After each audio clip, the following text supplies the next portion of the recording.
Everyone, you're about to hear a synopsis of the film The Last Straw. Enjoy. Jenai woke up at 6 a.m. in her dingy, untidy apartment. She's a single mother raising a sick daughter named Arya. While giving her a bath, the girl complained that the teacher was bullying her because the family couldn't afford $40 for lunch. Jenai raked in the dough, but she gave her last change to a disabled ex-alcoholic. Oh, she found the money for him, but she can't pay the rent. Jenai has to get paid today and pay the rent by 10 a.m. Otherwise, the landlord will throw all their things out on the street. Ask them to turn down the music so their daughter can sleep at night. No! No way. He's the one paying the rent. Jenai dropped her daughter off at school and waved to the surprised teacher. Then she went to work at the store. The store is packed with disgruntled shoppers. One of the cashiers is sick, so only 2 registers are open. Look at her, she's barely moving. One family wanted to pay for goods with their social security card. Jenai reminded them that it's forbidden, and then a man threw a glass bottle at her feet. A friend sympathizes with the wife and her sick daughter and offered some money for medicine. The woman hopes this difficult period will soon end. She'll study to be a nurse, their sorries, and business will improve. Suddenly, the school called and accused Jenai of hitting her daughter. In fact, the sick girl simply fell in the bathroom. Boss Richard ordered the cashier to quickly return to the hall. But Jenai needs to go to school urgently. So your ass will be here in half an hour. I won't make it, do. You need it or not, fine. Jenai also asked for her paycheck right now, but Richard sent her away. A woman ran into the bank to withdraw the last $40 from her card, but the ATM refused to dispense cash. She had to wait in a long line. Social workers arrived at Jenai's school earlier. They were going to take the child away until they could conduct an investigation. The teacher said Arya was coming to school hungry and unkempt. Jenai explained that the girl was on a special diet due to an illness. Although there was no hot water or gas at home, Jenai still bathed her. Regardless, the decision had already been made, and she wouldn't be seeing Arya anytime soon. A tearful Jenai was about to return to work. Another driver nearly hit the woman and, enraged, threw a coffee cup at her. The man wasn't satisfied with that and rammed Jenai's car. Afterward, the car refused to start. This vicious guy turned out to be a police officer. The cold-blooded white cop promised to smash her into the pavement next time. When his partner finally got rid of him, she learned that Jenai's license was expired. I'm writing a ticket and confiscating the car. No, please, I need the car. Quote. So the wife was left without a car and returned to the store completely shattered. She hadn't been at work for 2 whole hours.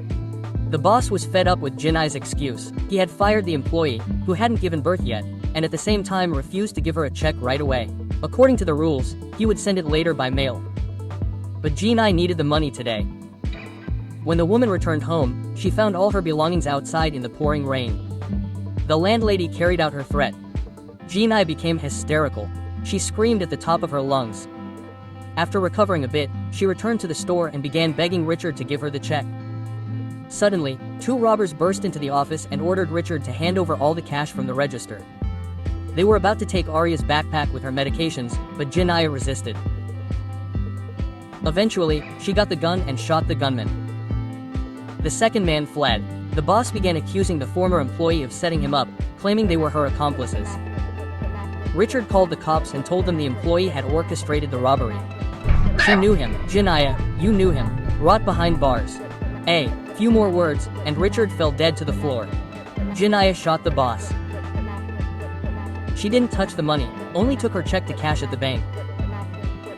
The branch was already closed, but manager Nicole took pity on the woman and ordered the security guard to let her in. By that time, the police had arrived at the crime scene. Detectives reviewed the surveillance footage. The killer was immediately clear. The only question left was whether the woman really participated in the robbery. Her friend denies her guilt.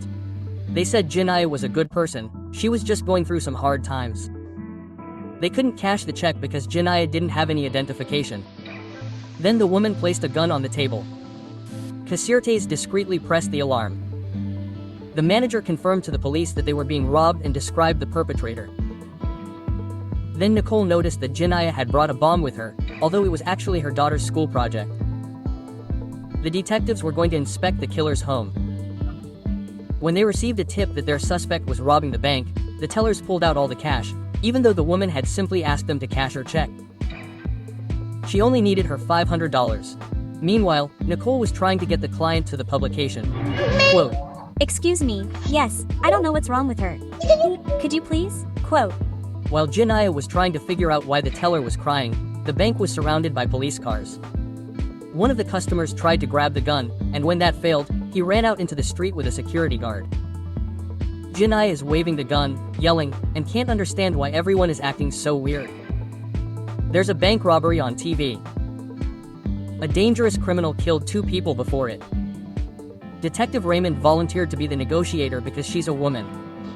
And what makes you think that'll work?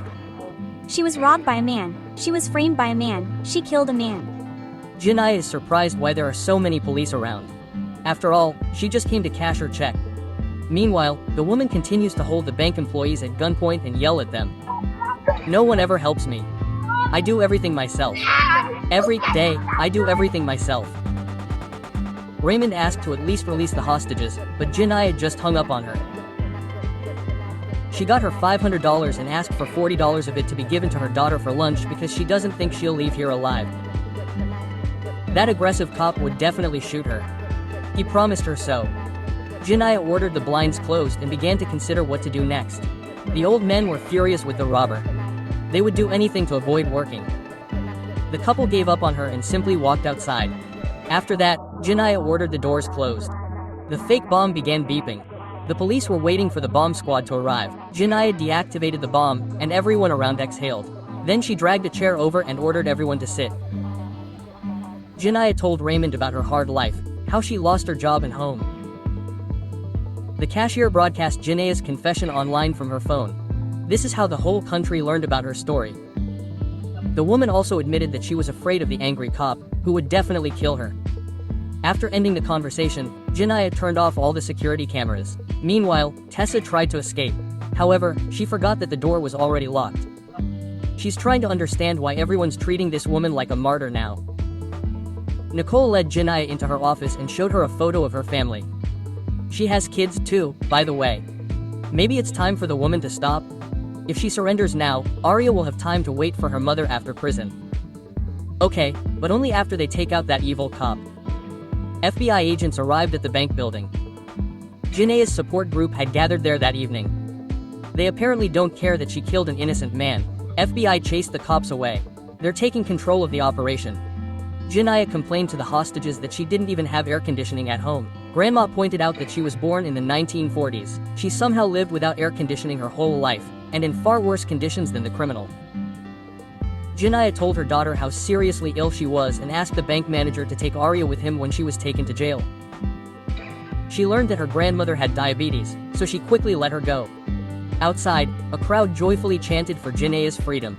An FBI agent called the criminal and harassed her. The woman lost her temper again, and then the bomb started beeping again.